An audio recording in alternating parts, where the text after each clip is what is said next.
Welcome to Powerhouse for the Culture, where we create space for real conversations, real stories, and real community impact. I'm your host, Montanique. Today's guest is from Integral Care, a nonprofit organization dedicated to helping individuals and family access mental health care, substance use treatment, crisis support, housing assistance, and other vital services. Their mission is to support people on their journey toward health and well-being while ensuring that the quality mental health care is accessible to those who need it most. Today, we're going beyond the basics. We're talking about mental health, the struggles people face behind closed doors, the warning signs we often miss, and the programs and resources available that many people don't even know exist. Welcome to the show.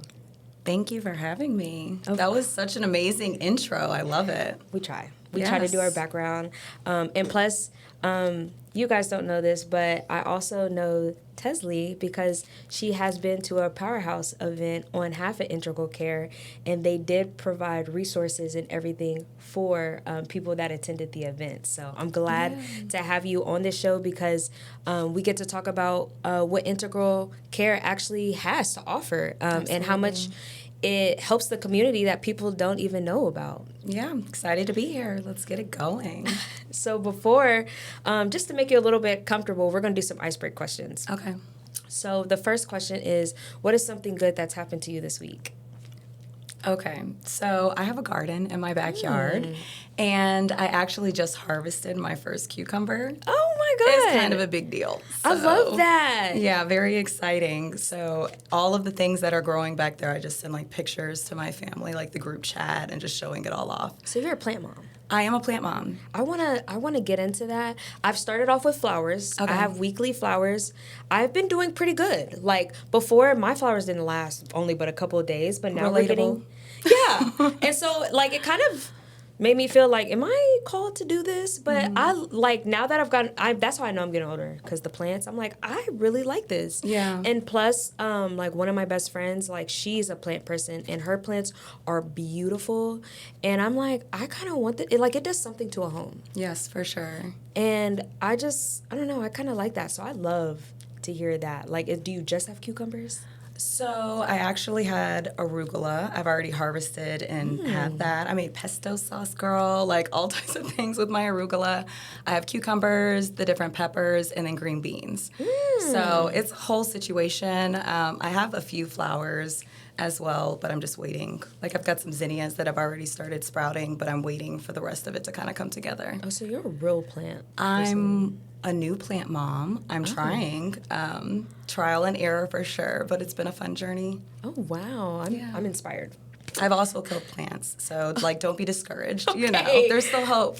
Because my friend that does the plants, she's like, you have to listen to what they say. And just, I'm like. I don't do that. And she's like, girl, she can tell you, she'll be like, this plant is sad. And I'm like, wow, I thought that one was happy, but okay.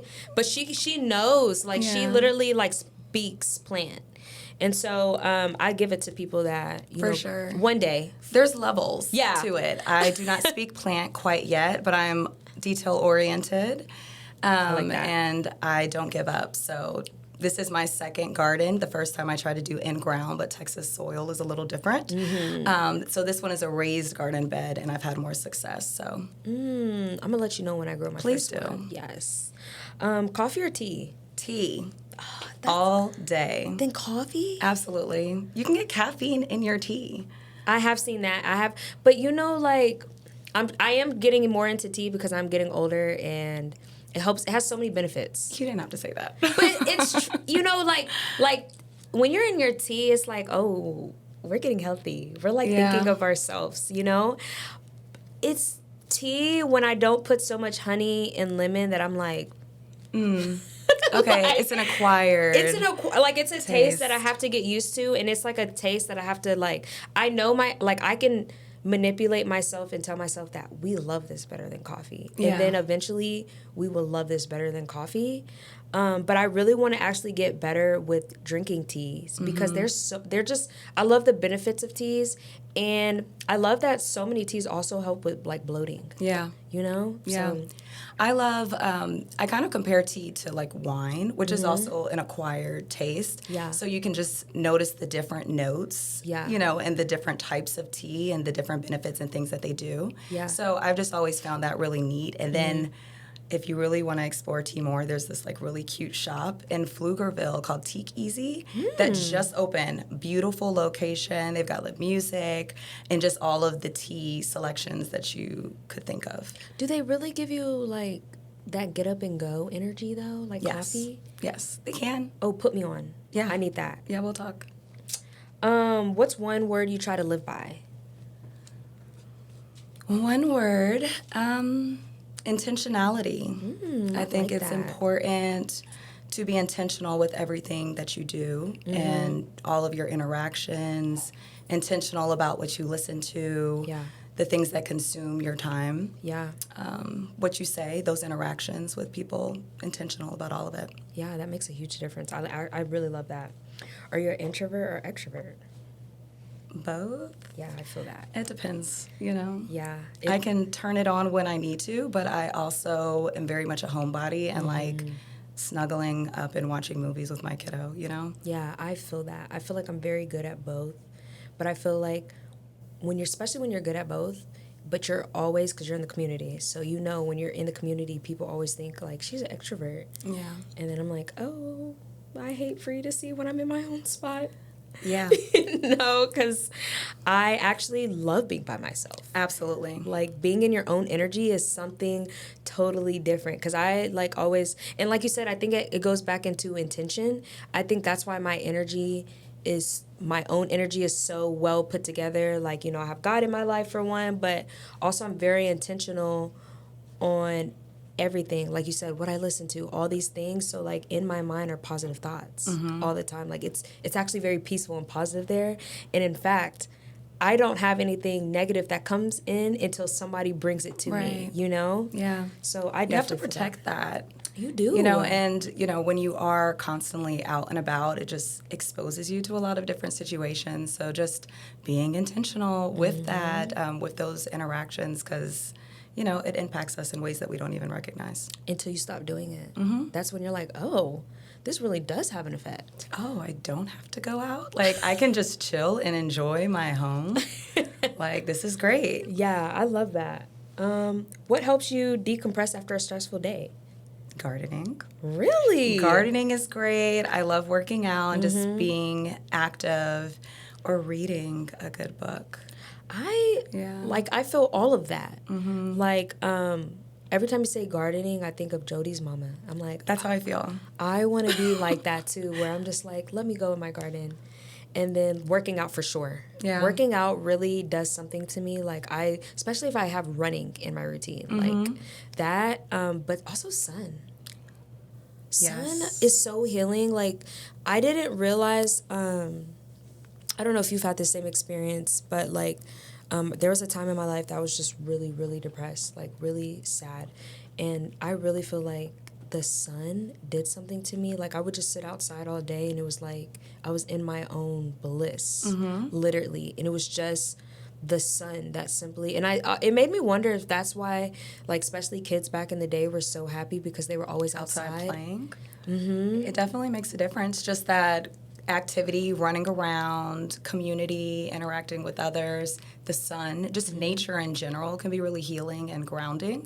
I mean, that's a big one for me. Like, I love water. So sometimes I'll just sit and listen to the water, whether it's just a stream or just being out by the lake and near that. Makes a big difference. I love that. Okay, we have a grounded queen over here. So we're gonna just like kind of get to know you. Okay. Tell us about yourself and your role that you play with Integral Care. Yes. Okay. So my name is Tesleigh.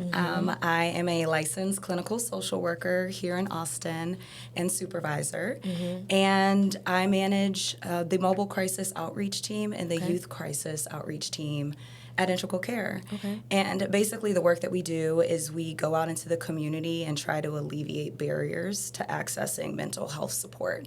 So we have people who go out and just plain clothes, like clinicians in company cars, unlabeled, and just meet people where they are and just, provide that additional like crisis support that's needed, keep them in the community if possible, or help them connect to that higher level of care if that's what the situation calls for. But our goal is to reduce barriers and then also, stop unnecessary use of emergency departments or law enforcement. So I feel like that kind of sums it all up. That makes a lot of sense, in which we are going to get into that. But I do also want to know what inspired you to get into this type of work.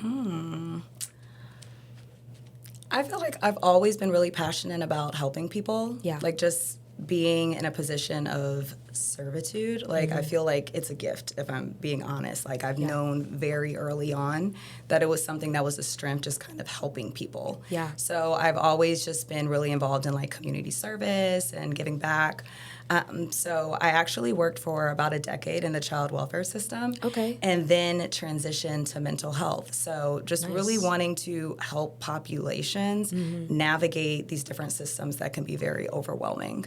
Wow. Yeah. Like, I actually feel that a lot, too, because, like I told you off camera, like, my first few jobs, because I was never really taught on, like, what to do after college, so I found my way into dental hygiene, and it wasn't until I got my job at AIDS Service of Austin. At the time, it's Vivint Health now, which is a nonprofit organization. That was the very first time that I felt like alive at a job. Like I was like, whoa, like I'm going to do something in the community. Like I really felt like that was God's first sign. Like, whoa, I found my where I'm supposed to be. I'm going to be doing something in the community, but I don't know what yet. Yeah. But it was the first time, like, because I felt like now looking back, I'm like, every job kind of just felt like a job. I also knew that I was always going to be of service. Like, I knew that I wanted to be of service. Like, I loved serving people. Like you said, like, it really does something. It's really healing. And it's like, I also feel like that is exactly why we're all put on earth, is to serve each other. And so I totally feel you if, like, kind of when you find your footing in service, it's like you almost never leave. Yeah. And then I think one of the things that's really neat about, like, my current role, like, I love actually believing in the work that I'm doing. Like, it makes a difference. You feel like you're walking in, like, your calling, like, I'm making a difference, like, representation matters, being able just to meet people where they are. Like, again, these systems are not perfect. We know they're not perfect, but being able to be a positive person that someone sees in that space can make a huge difference. So, And, I actually want to get into that, too, because I also feel like a lot of people don't believe, like how you said, like, I think me and you are both like this because I really took my job serious, especially when it came to serving someone. That sometimes people do think that, oh, they're only here for a job. But there are people that in here, like, literally cannot sleep at night if we didn't do a good job serving you. Like, how do you feel like that impact kind of made on you? Like, what would you say to someone that does feel like, people are only out here doing their job, but that they don't really care? Like, they don't really care about me. They're not really into this. They're just here for a paycheck. yeah, I'd say don't give up. You haven't experienced your person yet. Yeah. So just even, we were talking earlier about therapists sometimes, and you go for these different appointments and it's like, okay, I'm seeking out this service. They're asking the intake questions of, the person on the other side, but like there are also questions and things that you can ask to make sure that it's an appropriate fit. And just because you have an interaction with someone in one of these systems or in these positions that was negative, like don't let that define it as a whole, because people are still people at the end of the day. So you've got to find your people. Yeah, and I think that is something that we have to stress to the community, that, like you said, just because you found a therapist that wasn't for you doesn't mean don't give up on your search to find the therapist for you, because it's like life in general is about finding the perfect fit.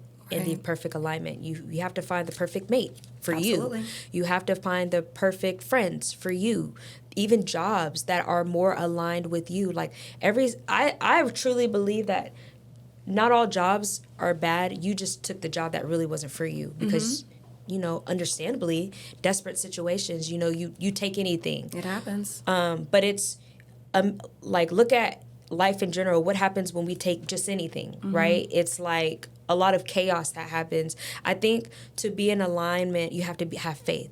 You have to be willing to say no, even to a job, even if you're in a situation that is probably not ideal. Because I felt like there was a time in my life that I went strictly in faith, because I was wanting alignment so bad. I was wanting to see what life looked like being aligned. And so I had to take the gamble of passing up jobs even though I knew I really needed one, all because I wanted to see if it was true that alignment was real. And I have to say and testify that alignment is very real. It's very true.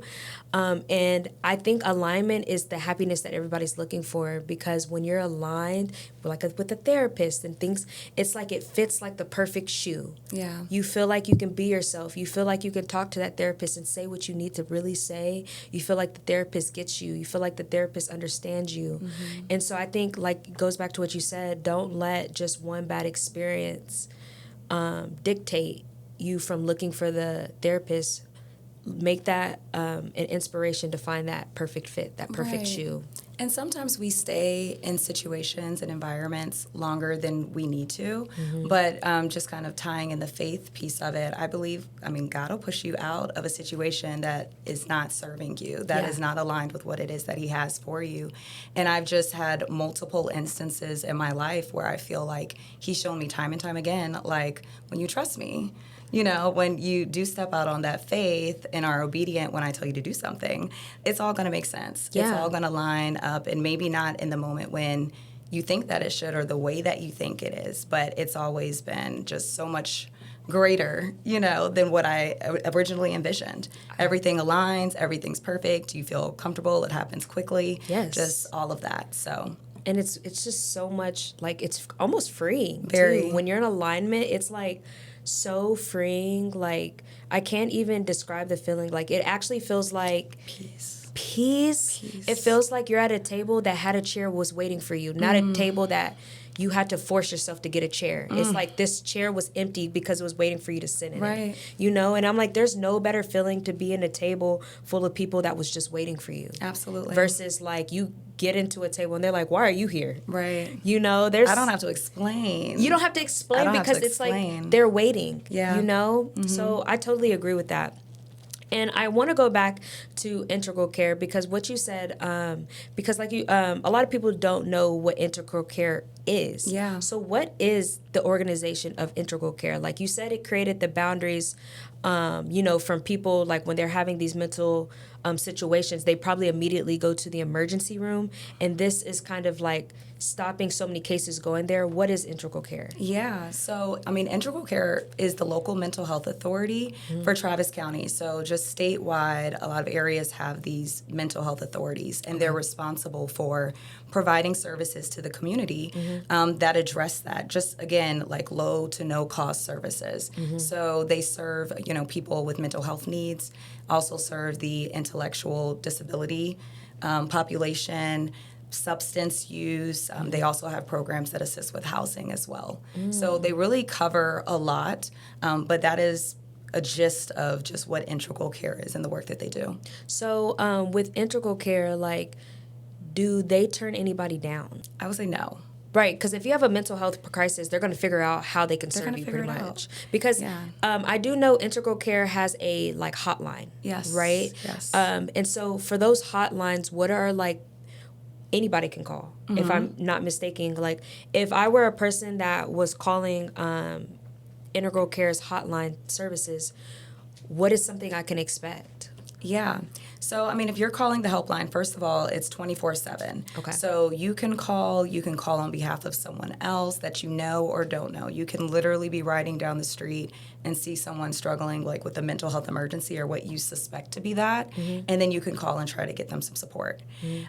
So what it looks like is when you call that number, 512-472-HELP, there is a trained mental health professional on the other end of that phone, and they help basically navigate the situation. They're going to ask questions, gather as much information as they can, and then determine an appropriate response. Sometimes that looks like de-escalation and resources by phone. It might look like safety planning. It might look like helping someone schedule an appointment at one of our clinics. Yeah. Or it might look like dispatching one of the mobile crisis outreach teams. So, You know what that sounds like to me? Like, it sounds like y'all don't turn anybody down, because to me that sounds like an emergency. Like if you were to call 911, but this is literally for, your mental state. Right. So it's like, if, when you call 911, you have an emergency, but this hotline almost sounds like the same thing. Like if somebody was really on the verge of just, whatever the case may be, that they can call this line and get the resources right away. Absolutely. So we don't turn people away, and one of the things that I think is really important to note is our services are for people. You can be housed, you can be unhoused, you can have insurance, no insurance, because those are big things here in Austin. So I just want to make sure that I do communicate that, and that is definitely the benefit of the services that we offer. Okay, I really love that, because I also know that you're a social worker, right? And I kind of want to get into that. What does depression actually look like beyond feeling sad? Like, what are some signs of that?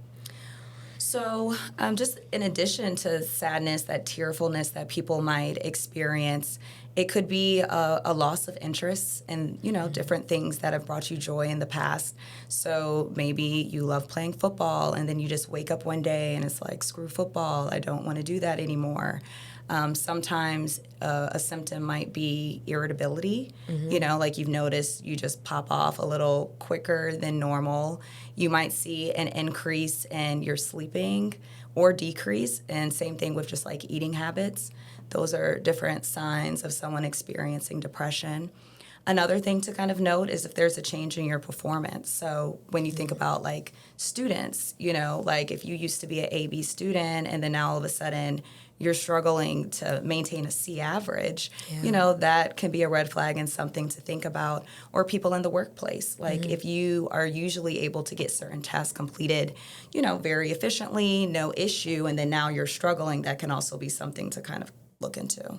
Would that also play a role in like functioning depression? Yeah. That a lot of people don't like, because I don't want to say that sometimes depression can be obvious, because that is not true, because a lot of people are functioning and depressed. And it's like, how does someone even know if they're functioning and depressed? Is it still some of those same symptoms? It can be some of the same symptoms. And sometimes people, because they're able to show up for a job every day and continue to like check the boxes, it's like, well, I can't be depressed. But it's like, no, you still could very well be experiencing a mental health emergency right now. You just mask it well, you know? So it definitely does happen. It doesn't have to be you're unable to get out of bed every day and this is the only way that depression looks.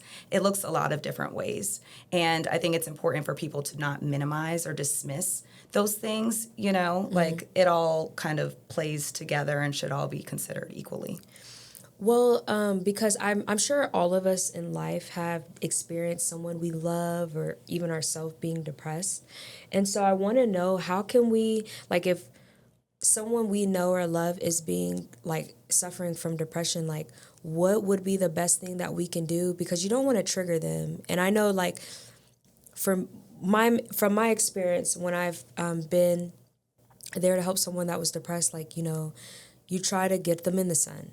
You try to also take them out. But then I also felt was also beneficial too was sometimes just listening to them, like listening to what they had to say in a way. Like sometimes like I felt like maybe I thought this was helpful. Yeah. And that may not be helpful for them. Like, because I know for myself, when I was depressed, I wanted to be inside. Like, I wanted to not be around people because I was trying to reserve the energy for myself. Like, whatever energy that I had for myself, I needed that. And I didn't have the space to, because anytime you're around people, you have to have energy in some sort to just be in the environment. Yeah. And I needed all that energy for myself to just survive the depression. And so, like, I've always wondered, like, everybody is not the same. Like, for me, like, I know my mom probably was worried a little bit because I was just wanting to isolate. But for me, isolation was me healing myself. You know what I'm saying? Yeah. So I also wonder, like, how do we know when to step in? Or when do we, because also sometimes depression is also a season that just has to pass. And so it's like, when do we actually know when to step in? I think that if you notice a shift in behavior and you have a concern for a loved one, that's an appropriate time to step in. One of the really important things that you said was the importance of listening. So meeting them where they're at, just being a safe person that they can open up to and just tell you where they're at and what might be helpful or things that they've tried that didn't work well, and then you can kind of brainstorm and try to help support them with other ideas, or you can share, disclose things that worked for you when you were experiencing that. But I think the most important thing is just meeting them where they are, and there's no shame in like bringing it up. Oftentimes when people are experiencing depression or suicidal thoughts, they want to talk about it. They want someone to notice that they're struggling and, they don't have to deal with this by themselves. Well, I think you're right about that because I've also heard, and you can tell me if this is true, that most people that express that they're suicidal or that they're really going through something are usually people that won't actually go through with the action. It's mainly those that don't say anything that are more likely to actually, take the action. Is that true? I think both things can be true. I don't think there's a rule of thumb. There's some people who talk about it all day and will actually act on it. And I think that when we don't pay attention to it, because it's like, oh, they always say that, and then something happens and it's like, dang, like this was actually like a cry for help type of deal. We shouldn't have dismissed it, and then there's some people who say nothing and suffer silently and then they do it. So I think it's been true in both cases. Yeah. And I think, again, that's where it comes down to just meeting the person where they are, because there's just no blanket statement or blanket rule when it comes to that. That makes a lot of sense. Why do you think so many people struggle silently with mental health? Yeah. I think shame can be a big thing, just even when we think about generationally, like, cultures, things that we've struggled with. You don't want to appear like something is wrong with you, you're used to just putting on a mask and keep going. Yeah. So we're not as vulnerable as we probably should be when it comes to certain things and like asking for help. So I think that's one thing. I think sometimes people have been failed by a system in the past, or they know people who have, so then they don't even want to try it because I know what happened to my cousin when they tried, and this was the outcome they received. They're not going to be able to help me. I think having care from someone who looks like you can make a difference, and that's not always available. And I think that sometimes people will go into an environment or not go into an environment because they don't think people understand them. So I think that is something. I mean, lack of knowledge can be a thing too. Like, you don't know what you don't know. So there's all of these resources, in the areas that we live. But if you don't know how to access them and people aren't talking about them, then you can't utilize them. Yeah, and I wish more people also understand too that I think all of us actually all go through the same experience, like depressed, sadness, madness, despair. Like, I think we've all as human nature, we all have a turn of experiencing all these things. Yeah. Some people just know how to manage it a little bit more. And so I think the shame also comes with us not talking about it more. Like, a lot of people not being vulnerable with their stories and situations of a time. And I also think too, I wish more people understood that the feelings that they feel don't last forever if you let them. Yeah. You know, they do hurt, but they don't hurt for forever. And I think a lot of people think what they feel like this is going to be forever. And like, so what would you say to someone that came to you and was like, I feel these things and I just feel like they're never going to go away? Yeah. Start small. You know, it's easy to be overwhelmed with those thoughts. Yeah. You know, we all have thoughts. We all experience mental health needs, you know? So just like you said, we all go through seasons where we're experiencing those things. So just normalizing it. Yeah. You're not alone if you have these thoughts, if you're feeling these things.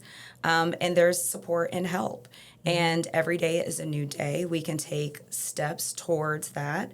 And I think one of the really important things just when we're thinking about recovery or just even like change cycles, like part of the process is relapse. So even if you are taking steps towards changing and working on something and there's small steps and then you feel like you take a misstep or kind of fall off, like that's not a loss. Yes. You know, like shake it off. It's fine. What do we learn from that? How do we reduce those instances from happening?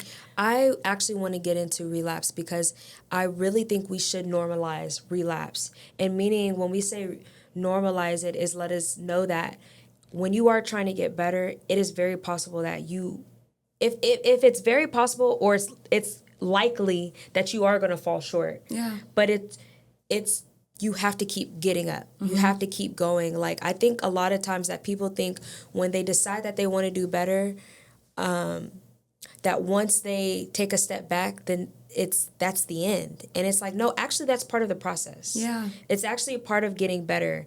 It's how people get better is how many times they've got up every time they fail. Every time. And how does someone, like you said, because I also liked how you said start small, because I actually used that method when I was depressed.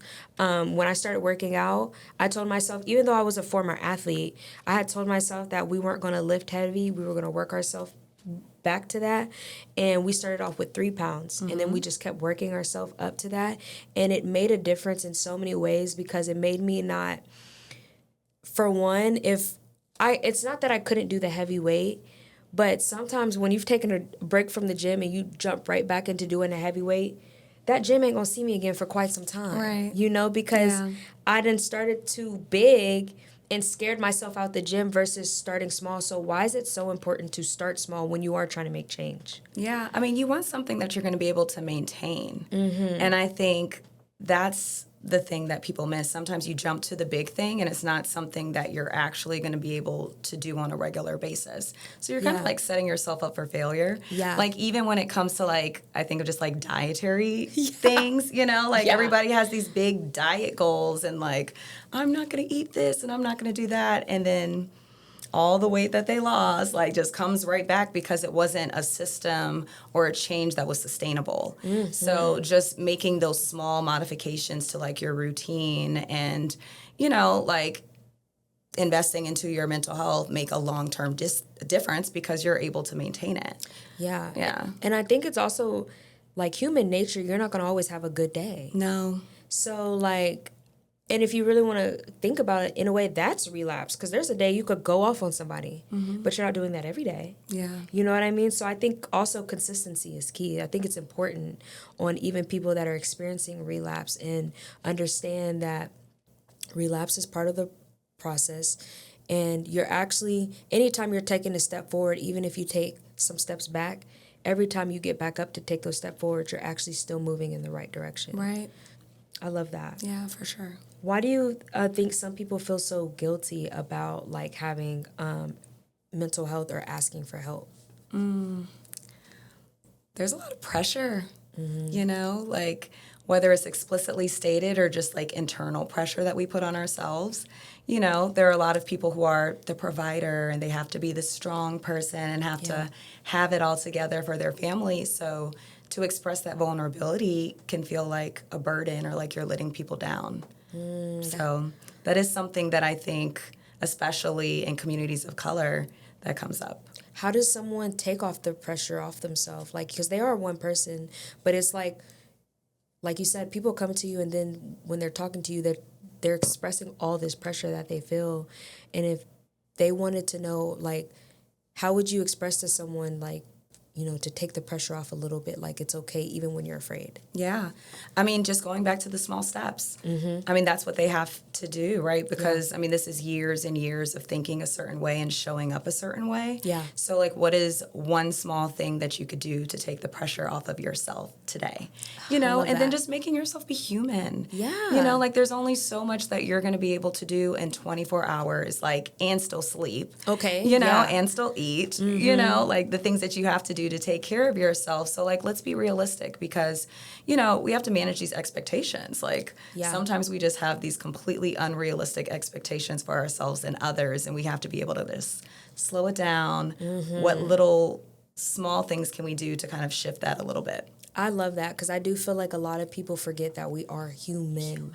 Which means if we are human, we are going to make error. Absolutely. But error is, like I've learned, error is not a bad thing, actually. That is a point for us to learn and just simply do better. Yeah. Like, I used to think error was like you felt like a failure. And it's like, actually, failure is an opportunity to do better. Yes. And I wish more people looked at it as like none of us are failures. Yeah.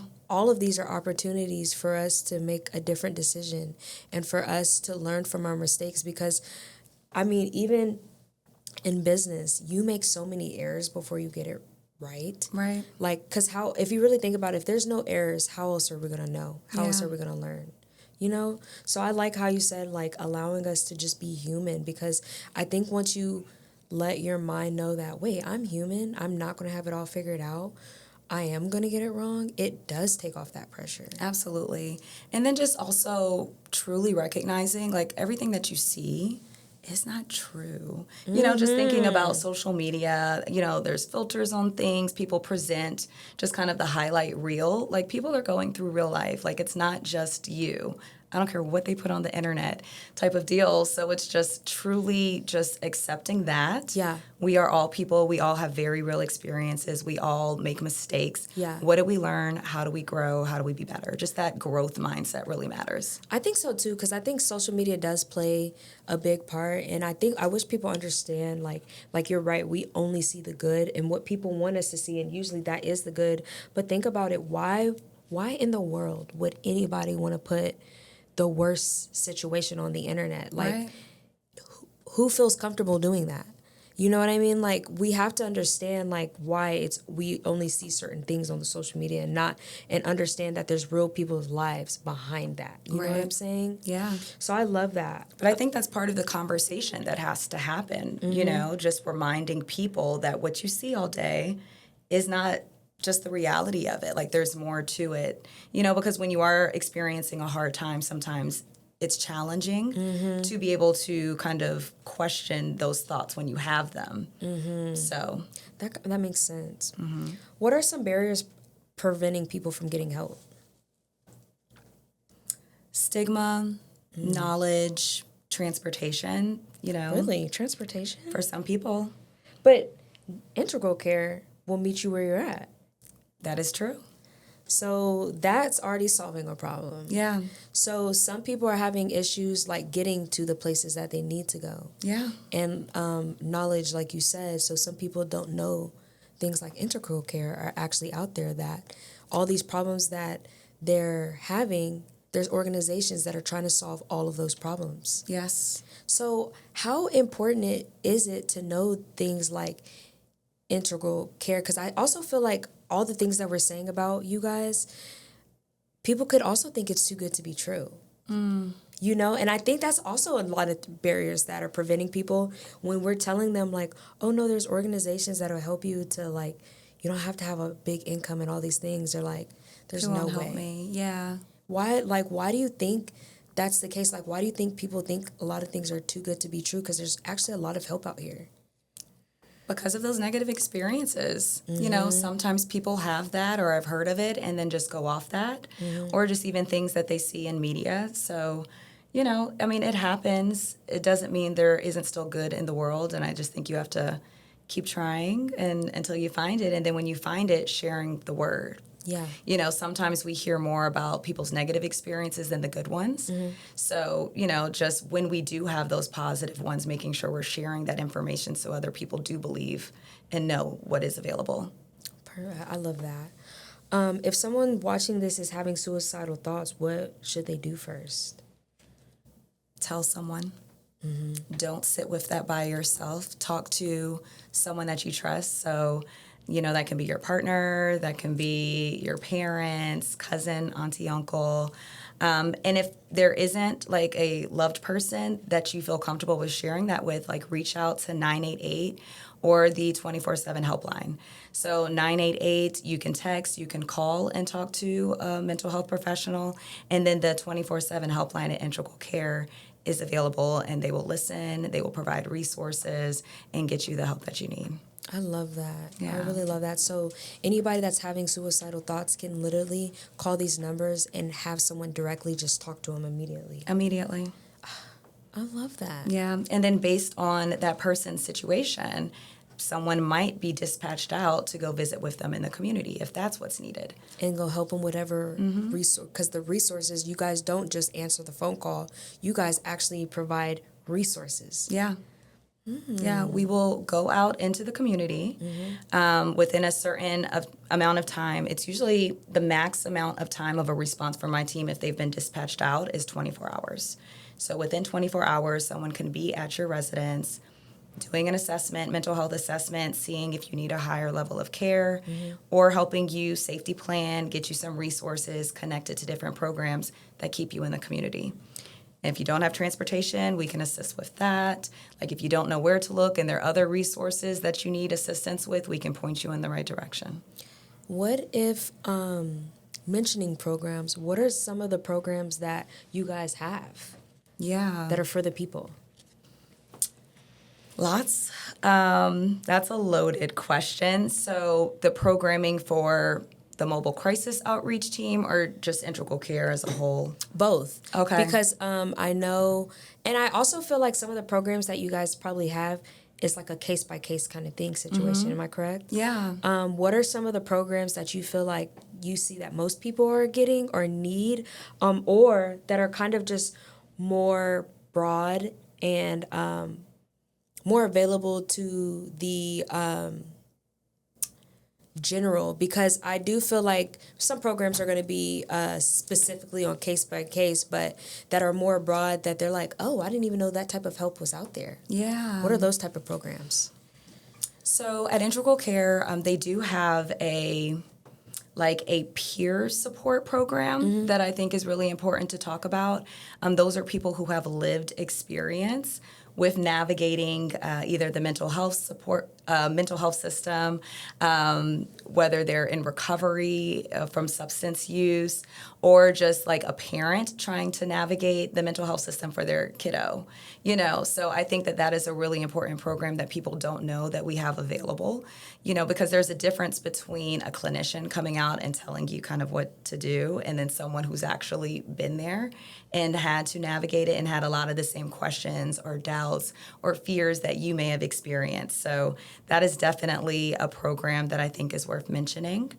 What do you, when you say that, so when you're saying they've been there, you're talking about people that have literally experienced the same thing that the community's experience, and they go out there personally letting them know step by step, pretty much. Pretty much. So for my team, the Mobile Crisis Outreach Team and Youth Crisis Outreach Team, we have a parent partner. So that is a parent who has literally had that lived experience of getting their kiddo mental health support, navigating that system, doing all of the things with the school to make sure they had the support that they needed, considering, you know, whether medication was appropriate, you know, trying to do trial and error and see what was the right fit for their kid and their family, knowing the different barriers and struggles that you deal with as a parent trying to navigate it. So that is one particular role. But there's also peers with that lived experience. So maybe there's someone struggling with substance use and they don't know how to get help, where to start. They've thought about getting help before, but just haven't been able to stick with it. There's people with that lived experience to, you know, go to a meeting with you, talk you through the process, and then encourage you as you're taking those steps towards recovery. And so it sounds like to me that they're kind of like a mentor. Yeah. Like they've been through the same situation in a way, so they're like so I'm looking at it as if I was the person that came in, right? And I called for help and I'm needing help. And say, because most people that are in these crises are so exhausted that they don't even have the energy to go look for help. So pretty Right. much integral care can send someone that has had similar experience come talk with me and say, hey, instead of you trying to find all these helps, I'm going to let you know some of the steps that you can take to kind of eliminate you to go search for what you're looking for. I can kind of help you navigate where to start first. Yeah. Wow. Yes, we can. Oh, and also you help with or people with substance. Yes. So it's like a range of things, whether that's mental health, substance, and for children. Yeah. And for children as well. So we provide the mobile crisis outreach team. We do that, crisis response, where we'll respond to the initial situation within 24 hours. And then we usually provide a couple of follow-up visits after that just to make sure that kiddo, adult is stable. But we also have ongoing services that are available where maybe they need more than just a couple of visits after, that initial crisis to stabilize, where we're providing case management, working on treatment goals, making sure they're getting medication and stable for up to 90 days. So we do that for children, and then we also do it for adults as well. So what if someone's they really love everything about this organization, but they're concerned about not being able to afford it or having very low income? Are there programs that help with those type of people? So one of the great things about Integral Care is that we do not turn anyone away based off of their financial situation, insurance, no insurance, at all. We try to collaborate and meet people where they are. The whole point is to be able to alleviate those barriers, and we understand that finances can be a stressor for a lot of people. So we just don't want to get in the way of people getting the help that they need. And I know with therapy, because a lot of people are exhausted and tired, can integral care help when someone is looking for a therapist but they're tired and they're trying to find the perfect fit? Can they help them? Because it's pretty new to people, some people have never known how to shop for therapy. Yeah. Some people have never even thought about, in some communities, therapy wasn't even a thing. So I feel like a lot of people actually don't even know where to begin. So can integral care help navigate that? Absolutely. And that's one of the really neat things about the ongoing services, right? So, I know I talked about just that crisis response that we do and those couple of follow-ups to make sure people are stable, but maybe they have a fear of getting connected to, a full team or just a therapist, psychiatrist because of a past negative experience. And one of the things that we can do is kind of bridge the gap, meet them where they are, okay, I get those concerns, validate those concerns, create goals, and work with them in the home to get them to a point where they do feel like they can find the right fit for them. Yeah. I love that. And on this question, I'm actually speaking on behalf of the community, because Integral Care is such a big organization, and if you look up Integral Care, there's different not organizations, but different tiers of it. Yeah. How can, if somebody's oh my God, I love everything they said, I need help immediately, how do they really know where to go? Because you know how sometimes we have so many options. Yeah. You absolutely don't know which option to go to. What would you say to someone that is really I like everything, I want to? Should they go to the website? Which should they call one of those numbers, or should they just call the hotline first? The helpline is going to be the best resource, I would say, for anyone who wants to know more. Of course, you can go to the website, but sometimes having a real-life person on the other end of the line talking you through it, especially if you're experiencing crisis. There are a lot of things you're already stressed about, let me not have to find the right tab at the right moment and then wait until this business hour to call. No, just call the 24/7 helpline. They have the resources available. They're familiar with the programs. They can help you schedule an appointment. They can tell you where to go. They'll help you find a clinic that is close to where you live. And if you can't get to a clinic, again, they'll send someone to you. So I think that's kind of the one-stop shop that I would definitely push if anything else. Well, I'm learning something new too, because I'm like, this helpline is literally like calling 911. Yeah. You know, because I mean, some people, I was one of these people that would call 911. I can't tell you how many times before I got my panic attacks under control, how many times I went to the hospital from panic attacks because I thought it was a heart attack. And again, like, really, when I was finally back at where I needed to, you're calling for nothing, you know?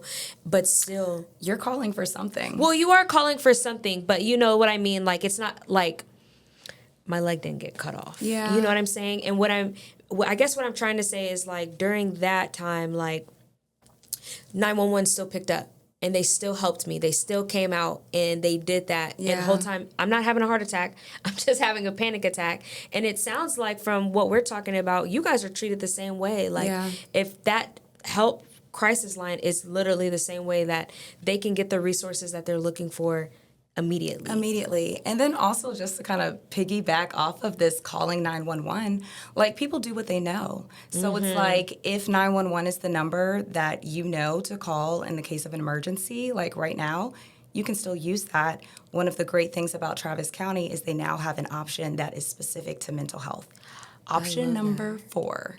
So you call 911, you press 4, it is for mental health assistance, and we have qualified mental health professionals, integral care employees, like in these call centers who are taking those phone calls for Travis County. So they're able to do all of the same things that Helpline is able to do, or dispatch out the mobile crisis outreach team if that's necessary. I really, really, like, I love that. Because I don't think people think it's really this easy. You know, like even talking to you, like for myself, I'm like, wow, that sounds so good to be true, but I know it's not. You know, I know so many people have gotten help from these type of resources. So what are some of Integral Care's overlooked programs that people are overlooking? Yeah, I would say the RAISE program is one that is a big deal. It basically provides support to people experiencing their first episode of psychosis. Very great resource. So that is one that I think is important to know about. And then we also have like a children's respite facility where, you know, families, the community is able to utilize it if kiddo is just needing a break from their immediate household. You know, they're having some behavioral issues, they're struggling. Mom and dad keep getting into it with kiddo, and they just need a place to woosah. This facility is available. So that's really neat and fairly new. It's opened within the past couple of years, so it's something that a lot of people don't know about that I think that they should. Is it also like a good environment like for communities, like if there's like other kids or like you know how like there's some groups, like there's kids groups or there's grief groups, are there like things like that as well? So at the respite facility, I'm not fully sure of all of the programming that they do have available, but I will say through the youth crisis outreach team that I have, that is something that we're looking to do. Just more groups around the community where kids can drop in and talk about mental health related things, you know, if they're not in crisis and just seeking resources for themselves or for others. So that is something that we are hoping to make available. And then there's also support groups for parents, you know, that is facilitated by some of the family parent partners, and those are hosted throughout the community as well. That makes a lot of sense. And I want to go back to the program that you guys help with psychosis, because I don't think a lot of people even know what psychosis even looks like. Yeah. You know, like, so how does even somebody know so that they could be introduced to this type of program? How does someone even know that they could be having signs of psychosis to come to you guys? Yeah, so, I mean, that looks like, or it can look like auditory, visual hallucinations. So seeing and hearing things that are not there that other people, or it feels like it's there for you, right? But other people are not seeing those same things, or just like extreme paranoia. You know, those are kind of things to keep an eye on to, you know, that might indicate a state of psychosis. It's for them to just go get checked out. Yeah. And evaluated. Yeah. That's good. I like that. If every person in Austin could understand one thing about mental health, what would you say? And what would you want that to be? We all have it, right? You know, just like we have to take care of our physical body with what we eat and just staying active and doing all of those things, going to the doctor, getting checked up. The same thing is true for your mental and emotional state. We have to take care of it. We have to be intentional about its well-being. We have to listen. We have to check in with ourselves. So, and I also think too I think sometimes when we go through mental episodes, we think that's it. Like, I don't think a lot of people think things can be reversed or worked out once you've experienced certain things.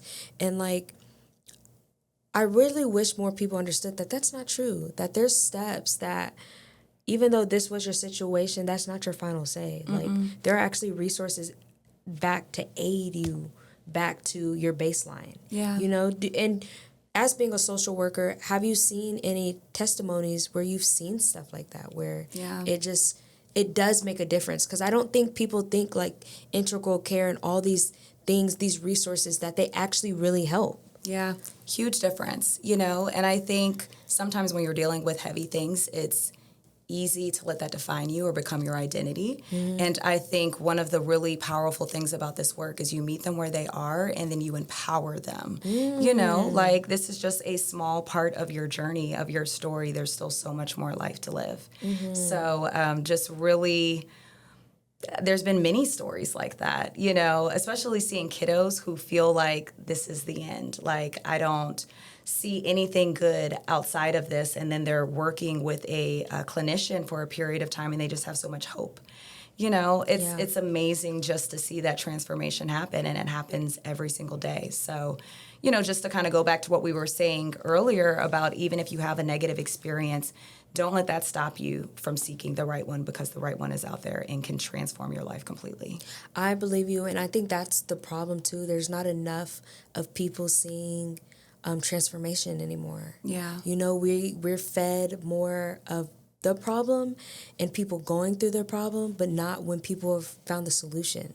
You know, and I think that's why a lot of people think that getting help actually doesn't work, because a lot of people don't talk about them on the other side, you know, that they have reached that peace, that they have found themselves again, and that there have been resources that have really helped them. Yeah. And I think what's important to remember, too, is that what works for one person might not work for the next person. So, like, even if you have tried something and you're like, okay, that was no good. Okay, well, maybe that wasn't the right fit for you. You know, so you just have to keep playing with it to create a solution for you. And I think that is also just something that's really important to keep in mind, you know. And how can we support like organizations like Integral Care? Share the word. That's a big thing, you know, like it's an amazing organization with a lot to offer, but if people don't know, then we're limited in what we can do, right? So I think if you've had a positive experience, be sure that you share that. And if you've had a negative experience, complain, bring that to someone's attention so that we can get changes in the system, in these programs, if that's what's needed. I love that response. And this is going to be my last closing question for you. And I know you represent Integral Care, but just talking to you, I can tell your passion with mental health. And so I want to know for you, what is the impact that you're trying to make in the community? Wow. The impact that I want to make is just creating an atmosphere of hope. Hope. I think that there's just a lot going on in the world right now. A lot of just negativity, things that are just thrown in our face, and it's easy to lose hope. And I just want people to be encouraged to know that there's good programs, there's good people doing good work, trying to make a difference. And it's available to all of us. Like, no one is excluded from that. That's so beautiful, and I love the work that you do. You do a lot of work. Like I said, I've seen Tesleigh do so many things in the community, and she's really legit, and she's very passionate about everything that she does. In fact, anybody that's interested in knowing about Integral Care, we will put all their information below. We will put the hotline to reach below. And we will also put Tesleigh's email below. So if you ever have any questions for her or want to reach out to her, you guys can. And I just want to thank you so much for taking the time to come out here and speaking on Integral Care and sharing all that valuable information. Yes, well, thank you so much for having me. It was such a pleasure. Of course. And we will catch you guys on the next episode. Woo!